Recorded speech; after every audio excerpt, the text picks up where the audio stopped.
اسی قربانی کے معاملات کو لے کر آگے بڑھنا ہے کہ آخر یہ نفس کا جانور کیا ہے اور اس نفس کے جانور کو کس چوکھٹ پر قربان کیا جائے۔ اگر آپ اپنی ذات کی اصلاح کرنا چاہتے ہیں کہ آخر نفس کا جانور ہے کیا، ہم بحیثیت مسلم امہ اور قوم کے بنی اسرائیل کی مثل اپنے نفس کی جانور کی عبادت میں مشغول و مصروف ہیں، اور ہر قوم کا ایک بچڑا ہوتا ہے جس کی عبادت میں مصروف ہو کر وہ قوم باطنی شرک میں مبتلا ہو جاتی ہے۔ بہت قسم کے شرک ہیں۔ تو اب سمجھیے کہ وہ نفس کا جانور کیا ہے، اور وہ بچڑا شہوات و لذات کا ہو سکتا ہے، وہ بچڑا عزت و جاہ کا ہو سکتا ہے، وہ بچڑا حرص و حوث کا ہو سکتا ہے، وہ بچڑا تکبر و انا کا ہو سکتا ہے۔ اب یہ وہ نفس کے جانور تھے جس کو ہم نے قربان کرنا تھا، لیکن ہم تو اس جانور کی عبادت میں مشغول ہو گئے ہیں۔ ہمیں تو روپے اور پیسے کی بہت لالچ ہے، ہم تو لذات و شہوات میں کھوئے ہوئے ہیں، ہمیں تو عزت و جاہ کے اعلیٰ محل چاہیے، ہمیں تو اپنی حرص و حوث پوری کرنی ہے، ہماری تو ذات کے تکبر اور انا ہی ختم ہو کے نہیں دیتے۔ تو لہٰذا ہم اس باطنی شرک میں مبتلا ہیں۔ ہم اپنے اس نفس کے جانوروں کی عبادتوں میں مصروف ہیں، اور اب ہم نے کرنا یہ تھا کہ ہم نے اپنے نفس کے جانور کو کسی صاحب فقر کی صحبت میں قربانی کے لیے پیش کر دینا تھا، تاکہ ہمارے نفس کا یہ جانور قربان ہو جائے اور ہمارے اندر کا حقیقی رہنما زندہ ہو جائے۔ اب وہ حقیقی رہنما کیا ہے؟ وہ حقیقی رہنما انسان کے اندر اس کا قلب ہے، اس کا دل ہے۔ قلب وہ واحد انسٹرومنٹ ہے جس کے ذریعے سے ہم خداوند متعال تک رسائی حاصل کر سکتے ہیں، جس کے ذریعے سے ہم اپنی منزل اور اپنی حقیقت کو پہنچ سکتے ہیں۔ یہ تو تھا ہمارے اندر کا اور ہمارے نفس کا جانور، جو میں نے تھوڑا سا بیان کر دیا۔ اب ہم اپنے موضوع سے تھوڑا آگے چلتے ہیں کہ آخر وہ شخص کون ہوگا جس کی صحبت میں ہم اپنے نفس کے جانور کو اور اس جانور کی قربانی کر سکیں، کہ وہ شخص ہے کیسا۔ تو اس کے لیے آپ کو مولانا روم رحمۃ اللہ علیہ کی بارگاہ میں آپ کو لے کے چلتے ہیں، جو شاہ شمس تبریز کے شاگرد تھے، اور ایک مرتبہ وہ سفر پہ جا رہے تھے، گدھے پہ ان کی کتابیں لدی ہوئی تھیں۔ آگے پہنچے، شاہ شمس تبریز سے ملاقات ہوئی، تو انہوں نے پوچھا کہ یہ کیا چیز ہے؟ انہوں نے کہا یہ گدھے کے اوپر کتابیں لدی ہوئی ہیں۔ انہوں نے اپنے مریدوں سے کہا یہ کتابیں جو ہے یہ برابر میں دریا اس میں پھینک دو۔ تو مولانا روم نے کہا کہ یہ تم نے کیا کر دیا؟ اس میں میرے زندگی بھر کا اثاثہ اور اس میں کتابیں تھیں جس سے میں علم حاصل کرتا تھا۔ انہوں نے کہا کہ یہ کتابیں تو تم نے گدھے پہ لا دی ہوئی ہیں، تو پھر گدھا بھی عالم ہو جانا چاہیے۔ اور اس کے بعد انہوں نے دریا میں ہاتھ ڈالا اور ایک ایک کتاب نکال کے ان کو دیتے چلے گئے۔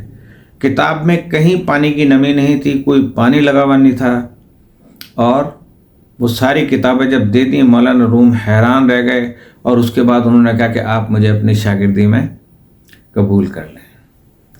اور مرتے دم تک پھر وہ ساتھ ہی رہے، تھوڑا سا کچھ الگ ہو گئے تھے۔ آج شاہ شمس تبریز کا مزار ملتان میں ہے، اور وہ ان کی زیارت گاہ جو ہے ہر خاص و عام کے لیے رہنمائی کا وسیلہ بنی ہوئی ہے، اور وہاں سے اپنی مرادیں بھی حاصل کرتے ہیں، دعائیں بھی کرتے ہیں۔ ان کے واسطے سے اللہ تعالیٰ کی بارگاہ میں۔ تو مولانا رومی فرماتے ہیں کہ صاحب دل، صاحب فقر مثل زہر بھی ہوتا ہے اور مثل تریاق بھی ہوتا ہے۔ ایسا شخص اپنی ذات کے لیے مثل زہر ایسا ہوتا ہے کہ وہ اپنی ذات اور صفات کے مزے کر رہا ہوتا ہے اور اپنی ذات اور اپنی صفات کو مٹا رہا ہوتا ہے۔ اس لیے ایسا شخص اپنی ذات کے لیے مثل زہر ہوتا ہے اور مثل تریاق وہ دوسرے لوگوں کے لیے ہوتا ہے، کہ ایسے لوگوں کے لیے جو کہ خداوند متعال کی ذات کی تلاش میں ہوتے ہیں، ان کی اصلاح کے لیے، ان کے نفس کے جانور کی قربانی کے لیے وہ ان کی مدد بھی کرتا ہے، ان کے لیے وہ مثل تریاق ہوتا ہے، انہیں وہ طریقہ بتاتا ہے کہ جس کے اوپر چل کر وہ اللہ تعالیٰ کی ذات تک پہنچ سکیں۔ اپنی نفی کر کے، اپنی ذات کی نفی کر کے، اپنی صفات و ذات، وہ اللہ کی ذات کو اپنے اندر بسانے کی کوشش کر رہا ہوتا ہے، لہذا وہ اپنی ذات کے لیے مثل زہر ہوتا ہے اور دوسروں کو اس بات میں مدد کرتا ہے کہ اپنی ذات میں خداوند متعال کی ذات کو بسا سکے، تو اس لیے وہ دوسروں کے لیے مثل تریاق ہوتا ہے۔ اب اس شخص کی جو مزید صفات ہیں کہ وہ شخص کیسا ہوگا، بات کرنا تو بہت آسان ہے لیکن اس پر عمل کرنا بہت مشکل ہے، لیکن ناممکن نہیں ہے۔ بات تو سبھی کرتے ہیں، اصل چیز عمل ہے۔ تو اللہ پاک ہمیں توفیق دے تاکہ ہم اپنی حقیقت کو پہچان سکیں۔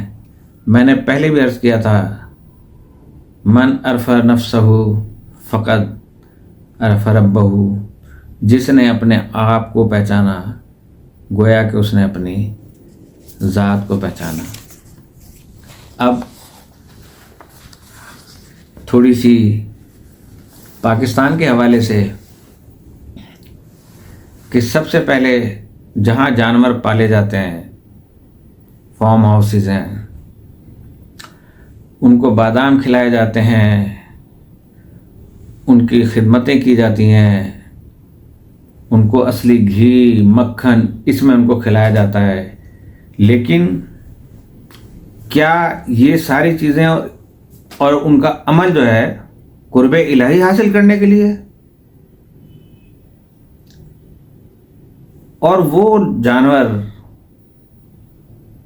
80 لاکھ، 1 کروڑ، 1.5 کروڑ، 2.5 کروڑ، 3 کروڑ، 30 لاکھ اور 80 لاکھ تو بہت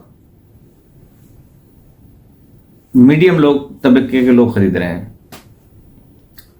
حکومت پاکستان سے میری گزارش ہے کہ انہوں نے جو بھی ٹیکسز نافذ کیے ہیں تنخواہ دار طبقوں پر، کیا ان کی کو بھی نظر ان فارم ہاؤسز پہ گئی ہے جہاں جانور پل رہے ہیں؟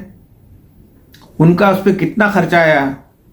اگر کسی نے ایک جانور 80 لاکھ کا خریدا ہے اور 10 جانور اور بھی ہیں کہ جو کہ 50 لاکھ کے ہیں، وہ بھی اس نے خریدے ہوئے ہیں، اور مختلف گلیوں کے چوکوں پہ چوراہوں پہ اسکرین لگائے ہوئے ہیں کہ لوگ آئیں اور وہ ان کے بکرے اور ان کی وہ گائے اور ان کے وہ بچھڑے دیکھیں، اور لائن لگی ہوئی ہے، عورتیں بھی آ رہی ہیں، بچے بھی آ رہے ہیں، مرد بھی آ رہے ہیں۔ اس میں آپ یہ مجھے بتا دیں کہ اللہ تعالیٰ تو یہ فرماتا ہے سورہ حج میں 23واں پارہ آیت نمبر 37 کے اندر کہ اللہ کو ان جانوروں کے گوشت پہنچتے ہیں نہ خون پہنچتا ہے، اسے تو صرف تمہارا تقوی اور خلوص پہنچتا ہے۔ تو میں اس میں تھوڑا سا اضافہ کر دوں کہ آج تقوی بازار لگے ہوئے ہیں، لوگ تقوی خرید رہے ہیں پیسوں سے،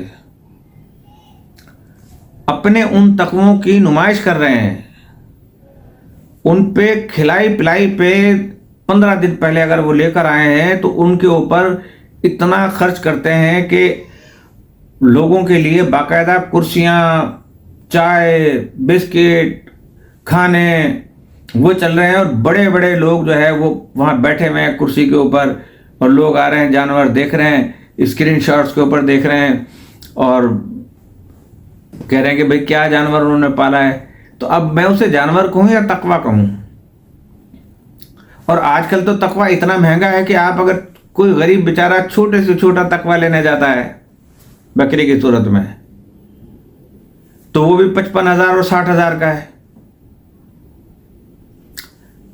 ان پہ ٹیکس کیوں نہیں آپ نافذ کرتے کہ جو کروڑوں اربوں روپے لے کے مارکیٹوں سے اسلام آباد، پنڈی، فیصل آباد، کراچی، حیدرآباد اور وہاں پہ وہ لوگ خرید رہے ہوتے ہیں، اس وقت وہاں پہ ایماندار FBR کے آفیسرز اپنی ٹیبل کیوں نہیں بچھاتے کہ جو 1.5 کروڑ کا جانور خرید رہا ہے، 80 لاکھ کا جانور خرید رہا ہے، اس پہ ٹیکس اکٹھا کریں، جو بیچ رہا ہے اس سے بھی لیں، جو خرید رہا ہے اس سے بھی لیں، تاکہ تنخواہ دار طبقہ جن کی تنخواہیں ویسے ہی کم ہیں وہ آپ کو نظر نہیں آتے. تو یہ تقویٰ جو بیچ رہے ہیں اس تقویٰ کے اوپر بھی ٹیکس لگائیں تو کیا اللہ کا تقویٰ اس طرح ان تک پہنچے گا؟ آپ گلی گلی میں جائیں، تقوی لیے گھوم رہے ہیں لوگ، ادھر خریدا 50-55,000 کا، اگلے چوراہے پہ کھڑے ہو گئے 60,000 کا بیچ دیا، پھر آئے پھر خریدا ایک دوسرا جانور، پھر جناب آگے گئے پھر تقویٰ کو بیچ دیا اٹھا کے. تو ہم یہ کس طریقے کا تقویٰ اللہ تعالیٰ کے حضور پیش کر رہے ہیں، جبکہ اس نے یہ فرما دیا کہ یہ جانور کا نہ خون مجھ تک پہنچتا ہے، نہ مجھ تک اس کا گوشت پہنچتا ہے، مجھ تک تمہارے دل کی نیت اور تقویٰ پہنچتا ہے. تو یہ چیزیں خاموشی سے بھی ہو سکتی ہیں. اور پھر جب کٹ جاتے ہیں یہ جانور تو میں آپ کو ایک مثال بتا دوں کہ ایک بہت بڑے امیر گھرانے کا ایک ڈرائیور تھا، تو اس کو انہوں نے چھٹی دے دی عید کے دنوں میں کہ تم 2-3 دن نہیں آنا. 5-7 جانور انہوں نے خریدے اور بڑے بڑے جانور خریدے. ان دنوں اس کو چھٹی دے دی اس نے. عید کے دن اس نے کہا کہ میں اپنے باس کو جا کے عید مبارک کہہ کے آؤں، سلام کر کے آؤں. جب وہ وہاں پہنچا وہ اس پہ ناراض ہوا کہ میں نے تو تمہیں منع کیا تھا کہ تم نہیں آنا عید کے دن، اور میں نے تمہیں چھٹی دی تھی، تو تم چلے جاؤ. پھر کہا کہ اچھا رک جاؤ، ایسا کرو کہ یہ اتنی بڑی ران ہے گوشت کی، یہ میرے فلاں دوست کے گھر پہنچا دو. 3 دوستوں کا اس نے حصہ دے دیا. 2 دوستوں نے حصہ وہ لے لیا. گاڑی کے اندر جگہ نہیں تھی اس میں. تیسرے کے پاس جب پہنچے اس نے کہا کہ میں نے خود 5 جانور ذبح کیے ہیں قربانی کے لیے، 4 میں نے غریب غربا میں تقسیم کر دیے ہیں، 1 میں نے اپنے اہل و عیال کے لیے اور دیگر جو حصے دار ہیں ان کے لیے میں نے رکھ دیے ہیں. یہ میری طرف سے شکریہ ادا کر دینا اور یہ گوشت واپس انہیں دے دینا جا کے کہ میں نے قربانی کی ہوئی ہے. اس کے دل میں یہ خیال آیا کہ میرے گھر میں کہیں سے بھی کوئی قربانی کا 2 گوشت کے ٹکڑے بھی نہیں آئے ہوں گے. اس کے پڑوس میں پہلے ایک سبزی والا رہتا تھا، وہ قربانی کرتا تھا تو ان کو 3-4 بوٹیاں دے جاتا تھا. اس نے سوچا کہ اب باس کو تو میرے پتہ نہیں چلے گا، تو وہ گوشت لے کے گھر پہنچا. جب بیوی نے دیکھا، وہ بڑی نیک بخت ایماندار خاتون تھی اور انہوں نے اپنے شوہر سے کہا کہ یہ کس نے دیا ہے تمہیں؟ اس نے کہا باس نے دیا. کہا کہ مجھے سچ سچ بتاؤ. اس نے کہا کہ 3 لوگوں کے لیے مجھے باس نے دیا تھا کہ یہ ان کو پہنچا دو. 2 نے لے لیا، 1 نے واپس کر دیا. تو میں نے کہا کہ میرے بچوں نے صبح سے کچھ نہیں کھایا ہے، آج عید کا دن ہے اور گوشت ہمارے گھر اتنے عرصے سے پکا بھی نہیں ہے، تو یہ میں لایا ہوں. اس نے دروازے پہ ہی اس کو روک کے کہا کہ خبردار اندر داخل نہیں ہونا، یہ گوشت ہمارے لیے حرام ہے، آپ اسے واپس لے جائیں اس کے پاس اور اپنے باس کو دے دیں جا کے. اس نے ویسے ہی گوشت گاڑی میں رکھا اور واپس جا کے اپنے باس کو دے دیا کہ باس 2 دوستوں نے آپ کے لے لیا ہے. تیسرے دوست نے یہ پیغام دیا ہے. کہا کہ اچھا ایسا کرو کہ جتنا بھی گوشت ہے نا یہ ڈی فریزر جتنے پڑے ہوئے ہیں 3 4 4 اور فریج یہ اس میں ڈال دو. اس نے کہا اچھا صاحب میں جا رہا ہوں، اور کہا کہ ہاں اب تم گھر جاؤ. لیکن ایک بوٹی گوشت کی اس کو نہیں دی. اس سے محنت کروائی، کام کروایا. جب وہ واپس آیا تو فریج وغیرہ سارے گوشت سے بھرے ہوئے تھے، اس کے ڈی فریزر بھرے ہوئے تھے. آخر چھوٹے بھائی نے کہا کہ بھائی یہ گوشت خراب ہو جائے گا، اور ہوا بھی یہی کہ منوں کے حساب سے گوشت جو تھا، اس نے کہا سمیل آ رہی ہے. چھوٹے بھائی نے کہا فریج میں سے، تو یہ ایسا کرو کہ گوشت کو پھینکوا دو. اسی ڈرائیور کو بلایا اور کہا کہ یہ گوشت نکال کے نا باہر پھینک دو کوڑے میں کہیں. اب اس نے جو قربانی کی کہ اس ڈرائیور کے گھر اس نے ایک بوٹی نہیں دی، اور وہ پورے کے پورے جانور جو تھے نا اس نے، اور وہ گوشت جو وہ وصول بھی کرتا رہا تھا اور جو اپنا بھی بچا تھا، وہ اس نے کوڑے دان کی نظر کر دیا. یہ تقویٰ ہے جو اللہ تک پہنچا ہوگا. میں نے دیکھا کہ کوٹھیوں کے باہر لوگوں نے فٹ پاتھوں کی سائڈ میں بڑے بہترین قسم کے جو ہے وہ جگہ بنا کے، جو کہ عام آدمی سے کبھی نہیں ملے ہوں، لیکن اپنے بچڑے اور بکرے وہاں باندھ کے باہر کرسی کے اوپر نہ بیٹھے ہوئے، ٹانگ پہ ٹانگ رکھے ہوئے. لوگ آ رہے ہیں، دیکھ رہے ہیں، ان سے مل رہے ہیں، ان کے ساتھ اس وقت عزت سے پیش آ رہے ہیں. اور ویسے زندگی میں کسی سے نہیں ملتے تھے، لیکن ایک شو آف تھا اپنی عمارتوں کا. حکومت صرف یہ دیکھے کہ کون کون بندہ کتنے کتنے کا جانور خرید رہا ہے، اور یہ کروڑوں اربوں روپے لے کے یہ تاجر حضرات جنہوں نے وہ خون اور وہ تقویٰ بیچا اور پالا، ان سے انہوں نے کیا وصول کیا؟ یا تو 2 4 بھینسیں گائے ان کے پاس گفٹ میں چلی گئی ہوں گی، پھر وہ وہاں سے لے کے چلتا ہے، ملتان سے لے کے چلا اسلام آباد کے لیے، ملتان سے لے کے چلا کراچی کے لیے. تو آپ یقین جانیں کہ ٹرک والوں نے ریٹ مہنگے کر دیے. جگہ جگہ پولیس والے کھڑے ہو گئے اپنے تقویٰ وصول کرنے کے لیے، ورنہ اس سے آگے جانے نہیں دے رہے تھے. اس کے بعد جب وہ پہنچتے ہیں مارکیٹ میں، منڈی میں، تو منڈی میں داخل ہونے سے پہلے پھر پولیس والوں کو پیسے دیں آپ. وہ پولیس والوں کو پیسے دے کے جگہ حاصل کسی طرح اندر کرتے ہیں.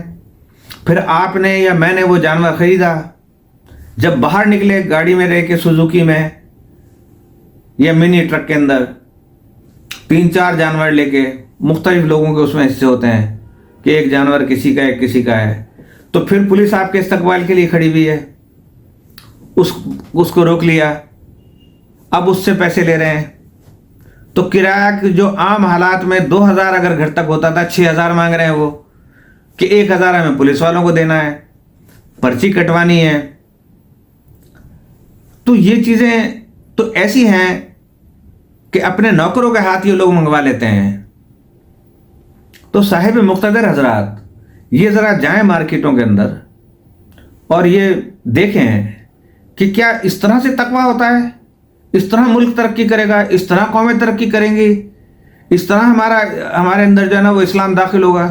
ہم نے تو اسلام کو ختم کر دیا، کیونکہ نفس کے جانور کو ہم پال رہے ہیں اور اس کی جو ہے نا ہم خوشامد کر رہے ہیں، اور ہم نے اس کو اپنے آپ کو اب اس کا خدا بنایا ہوا ہے. ہم اس کی خدمت میں مصروف ہیں، اور پھر یہ شرک کر رہے ہیں. اور انتہائی افسوسناک بات یہ ہے کہ پھر جب گھروں میں پہنچ جاتا ہے، ان کے تقویٰ کی بھی مثال بہت بلند ہے. یعنی نیچے سے چلیں آپ تقویٰ کو لیتے ہوئے، گوشت کٹ گیا، پوری ایک ٹانگ جو ہے نا مہینوں فریج میں رکھی رہے گی. اگر وہاں پہ کوئی غریب غربا آ گئے لینے کے لیے، تو چھیچڑے، چربی، ہڈیاں ان کے حوالے دے دیں گے، یہ لے جاؤ. پائے تک نہیں دیتے ہیں کسی کو. جو اس کا سر ہوتا ہے اس کو بھی، اس کا مغز بھی نکلوا لیتے ہیں کہ تو آج بنوانا ہے ہم نے. کلیجی بھی اپنے پاس رکھ لیتے ہیں کہ وہ گھر میں پکے گی. اس کے بعد خاص گوشت نکال کے ان گھروں میں بھیجا جاتا ہے کہ جو امارت والے ہوتے ہیں، امیر ہوتے ہیں، اور اپنے غریب رشتہ داروں کے ہاں 3-4 بوٹیاں، وہ بھی ہڈیوں والی، تھوڑا تھوڑا سا اس میں گوشت کہیں نظر آ جائے گا، اور اس میں نلی بھی نہیں ہوتی کہ بندہ اس سے بھی یعنی وہ فیضیاب ہو جائے، اور وہ جا کے اتنی بڑی بھینس یا اتنے بڑے بچڑے میں سے ان کو آدھا کلو وہ پہنچا رہے ہیں، اور دوسری جگہ پہ 10-10 کلو پہنچا رہے ہیں جہاں ان کے کام پھنسے ہوئے ہیں۔ آج تقویٰ کو یہاں استعمال کیا جا رہا ہے۔ آج تقویٰ بہت مہنگا ہے، ہر مارکیٹ میں تقویٰ بہت مہنگا بک رہا ہے اور لوگ خرید رہے ہیں۔ یہ پیسہ کہاں سے آیا ہے کہ جو یہ تقویٰ خرید رہے ہیں؟ نمازیں تو خرید ہی رہے تھے، تنخواہ جو لیتے ہیں نماز پڑھانے کی اسلام میں جائز نہیں ہے۔ اذانیں دینے والوں کی تنخواہیں جائز نہیں ہیں شرعی طور پر۔ ہم نے اپنی اذانیں بیچ دیں، ہم نے اپنا نمازیں بیچ دیں، ہم نے اپنی تراویحیں بیچ دیں، ہم نے اپنی مجالس بیچ دیں، ہم نے ہر چیز بیچ دیا، اور ہم خرید بھی رہے ہیں۔ زیادہ سے زیادہ تعداد میں خریدتے ہیں کہ اس سے رش زیادہ بڑھے گا، لوگ زیادہ آئیں گے، واہ واہ ہماری بہت زیادہ ہوگی۔ تقویٰ کہاں ہے؟ وہ تو آسمان کے اوپر تک جاتا بھی نہیں ہے۔ بھلے کتنے بڑے بڑے اسپیکر لگا دیے جائیں، بڑے جلوس کر دیے جائیں، جماعت اسلامی، جمعیت علماء اسلام، جمعیت علماء پاکستان اور مذہبی جماعتیں، ان سب کے جو ہے وہ ایک NGOs بنی ہوئی ہیں کہ جو مدد کرنے کے لیے ہیں۔ سب کے سب کھالیں لینے کے لیے پہنچیں گے، کھال ہمیں دیں، کھال ہمیں دیں، کھال ہمیں دیں۔ ریلیاں اور اپنے سیاسی جلسے کرنے کے لیے ان کے پاس اتنا روپیہ ہے کہ وہ روڈ کے روڈ بلاک کر دیتے ہیں۔ یہ تقویٰ وہاں استعمال ہو رہا ہے۔ تو مجھے آپ یہ بتائیے کہ ہم یہ کس طریقے کی قربانی انجام دے رہے ہیں، اور وہ غریب جو بیچارے نہیں خرید سکتے ہیں وہ دیکھتے رہتے ہیں، انتظار کرتے رہتے ہیں کہ کاش ہمارے یہاں کہیں سے گوشت آ جائے گا۔ بھولا بسرا کوئی دے جاتا ہے تو وہ بھی یہ کہ چھوٹے سے شاپر کے اندر کاغذ میں لپیٹا ہوا، 1 دن کے بعد دے گئے، 2 دن کے بعد دے گئے، یا پہلے دن بھی دے گئے، تو یہ نہیں دیکھا کہ بھئی اس میں سے گوشت صاف کریں۔ جب اپنے لیے کسائی سے خریدتے ہیں تو کہتے ہیں یہ بھی چربی کاٹو، ادھر سے یہ بھی کاٹو، ادھر سے یہ چیز نکالو، مجھے ایسا گوشت دو، اور جب آپ دے رہے ہیں تو گوشت کی صفائی نہیں کر رہے ہیں۔ بہت افسوس ہوتا ہے کہ ہم رسول کی امت ہیں؟ نہیں ہیں ہم رسول کی امت۔ ہم انہی بنی اسرائیل والوں کی طرح جو بچڑوں کو عبادت کیا کرتے تھے، آج جانوروں کو لے کے گھسیٹتے پھر رہے ہیں مارکیٹوں کے اندر، بازاروں میں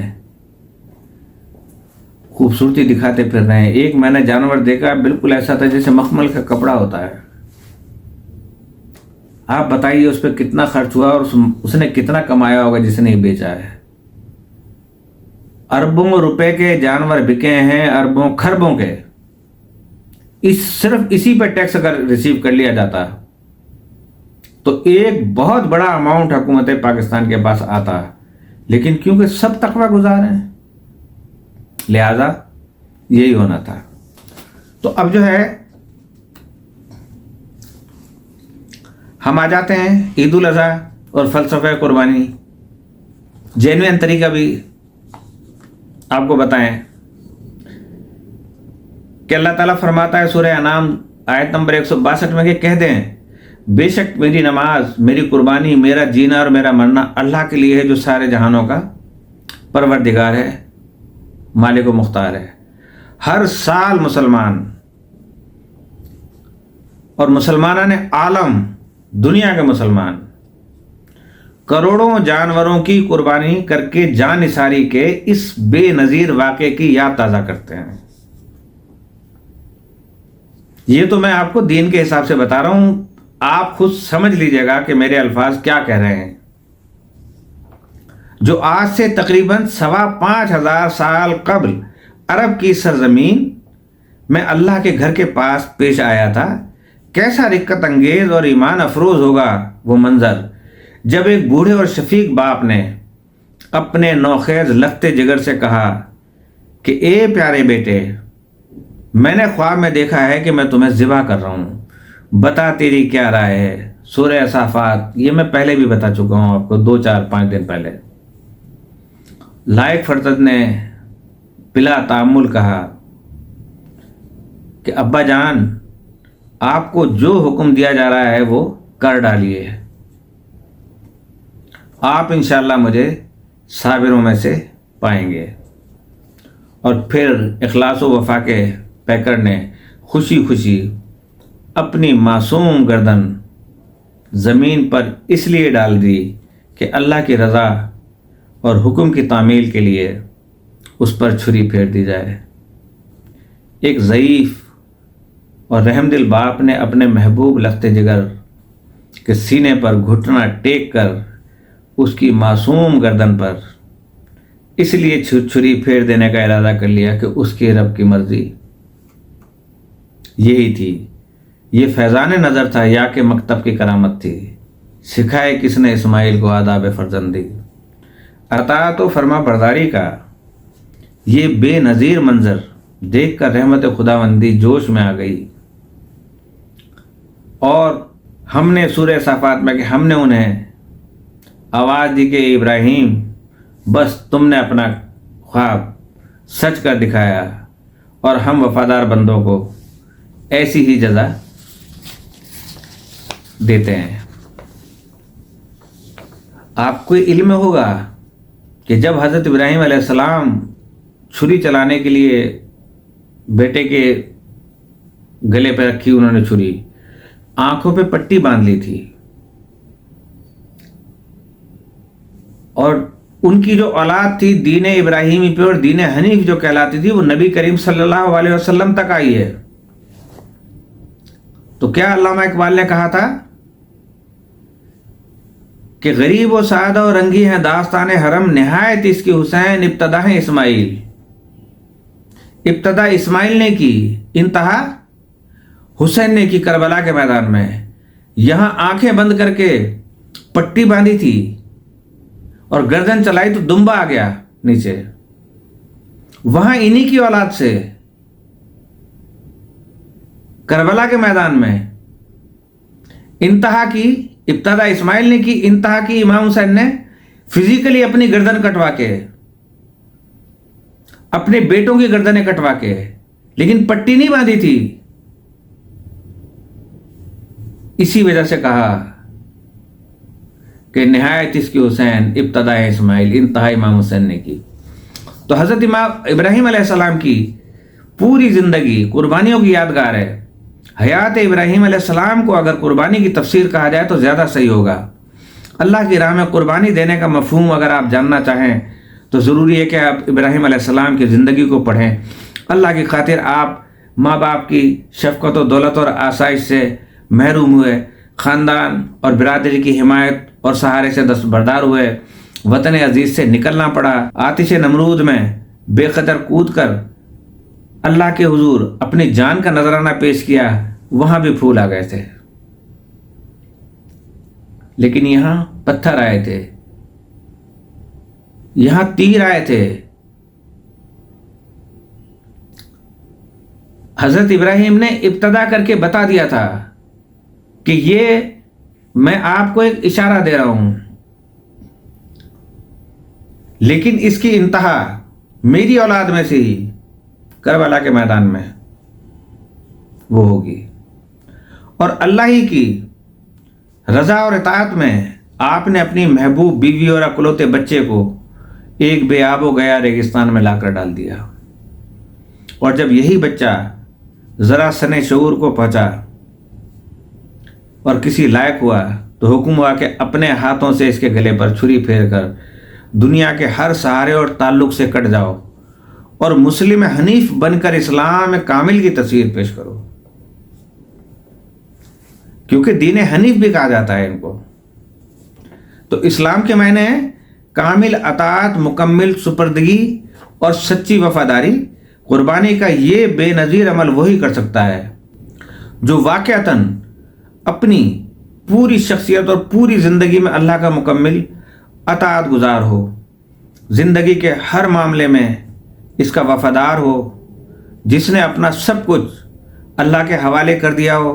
اگر ہماری زندگی گواہی نہیں دے رہی ہے کہ ہم اللہ کے مسلم اور وفادار ہیں، اور ہم نے اپنی پوری زندگی اللہ کے حوالے نہیں کی ہے، تو ہم محض چند جانوروں کا خون بہا کر ابراہیم علیہ السلام کی سنت کو تازہ نہیں کر سکتے۔ آج وہ سنت چل رہی ہے جس میں کہ حضرت ابراہیم نے چھری رکھی اور حضرت اسماعیل کی جگہ پہ دمبا آ گیا۔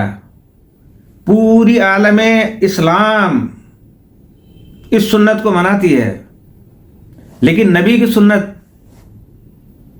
نبی آخر الزمان کی سنت، کہ جب انتہا کی امام حسین علیہ السلام نے، تو اس سنت پہ یا ان کی باتیں سننے کے لیے یا اس بیٹے کا ذکر سننے کے لیے جو رسول اللہ کے بیٹے تھے، کوئی تیار نہیں ہے۔ ان کے لیے لائسنس لینے پڑتے ہیں، ان کے ذکر کے لیے جو ہے S P D S P سے پوچھنا پڑتا ہے، ورنہ ایف آئی آریں کٹ جاتی ہیں۔ آپ بکروں کے لیے بھی اور بھینسوں کے لیے بھی یہ آرڈر کر دیں کہ لائسنس لیں، پیسے جمع کرائیں، ٹیکس جمع کرائیں، اتنا ایڈوانس کے اندر، اس کے بعد وہ چیزیں خریدیں۔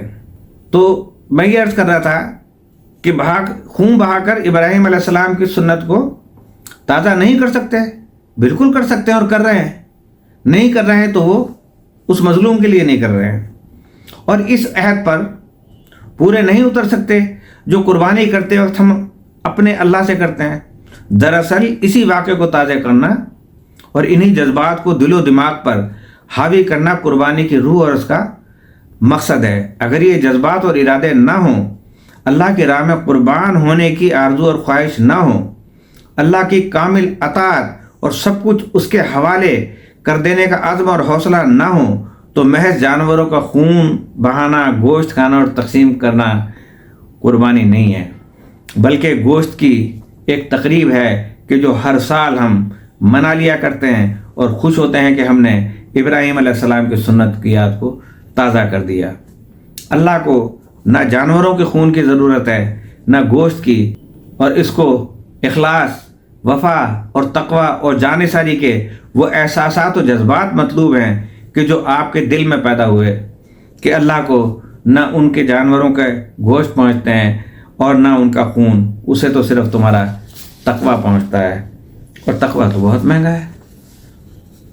جو روایت یہاں چل رہی ہے کہ ایک گوشت کی رسم ہے کہ ہر سال ہم نے کرنی ہے، وہی رسم دوسری طرف بھی چلتی ہے۔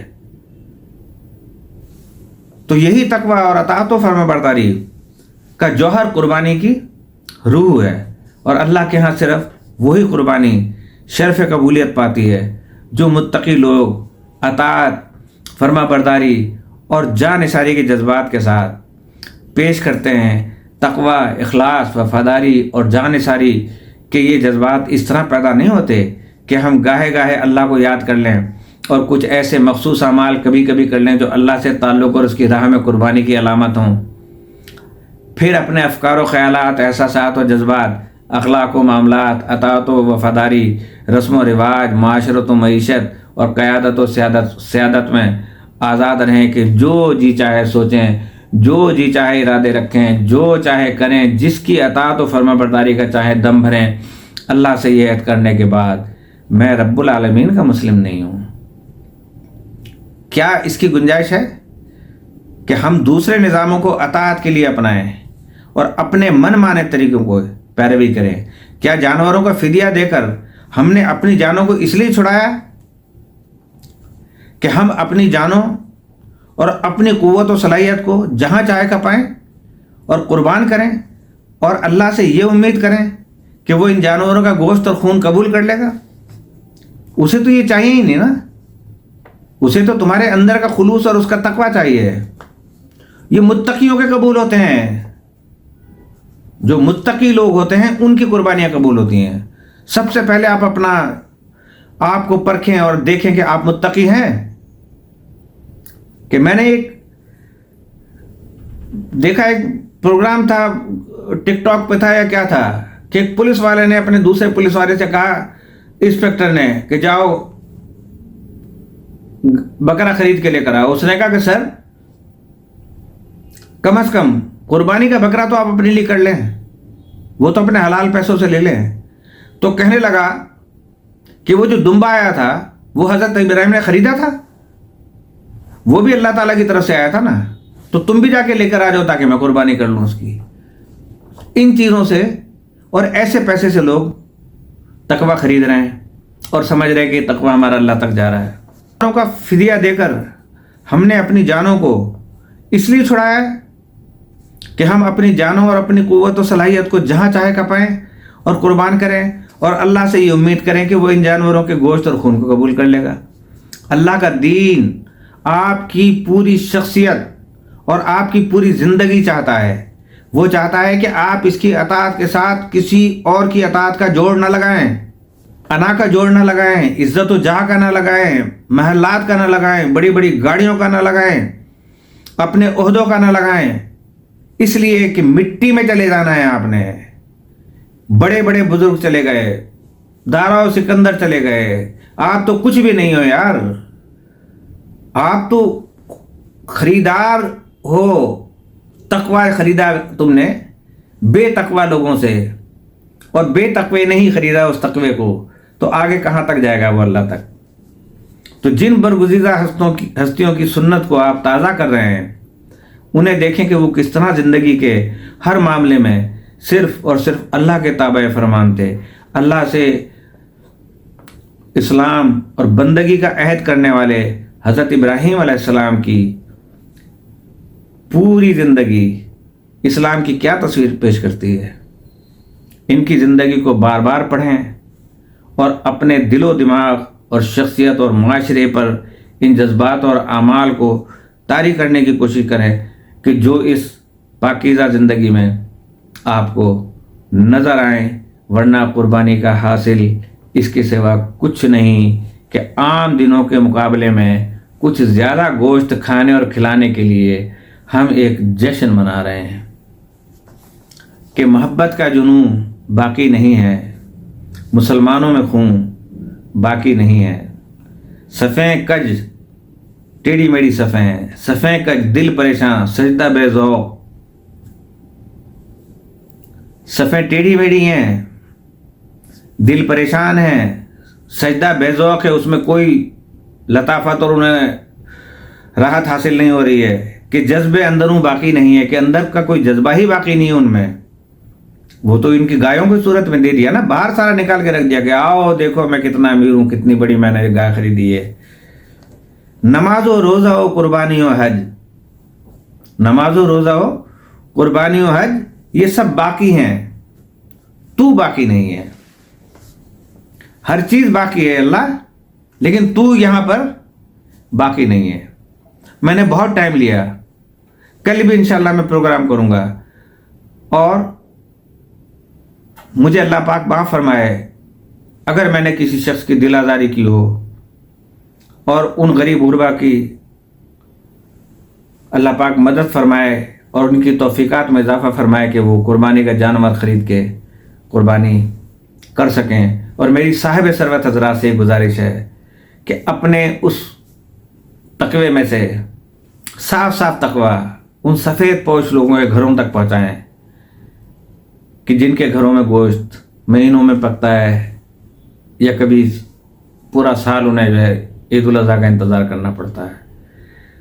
تو اس کے ساتھ میں آپ سے اجازت چاہتا ہوں، اس دعا کے ساتھ کہ اللہ تعالی ہم سب کی جان و مال و ایمان و عزت و آبرو کی حفاظت فرمائے، اور ہمیں فلسفہ قربانی اور فلسفہ حج بھی وہ ہمیں سیکھنے کی، سمجھنے کی توفیق عطا فرمائے۔ اور آج بھی جن لوگوں نے، اگر کسی کے ذہن میں یہ بات نہیں تھی تو محاسبہ کریں، جانوروں کو ویسے ہی کاٹ کے گوشت تقسیم کر دیں لوگوں میں، انہی کے گھر پہنچاتے ہیں جن کے یہاں جو ہے نا قربانیاں ہوتی ہیں، اور بڑے بڑے کوٹھیوں کے اندر ٹرکوں میں جاتا ہے مال بٹنے کے لیے قربانی کا، غریب پیچھے لگے رہتے ہیں، نہیں ملتا ان کو۔ ووٹ تم ان کے لیتے ہو، گوشت تم ان کو دیتے ہو۔ السلام علیکم ورحمۃ اللہ وبرکاتہ۔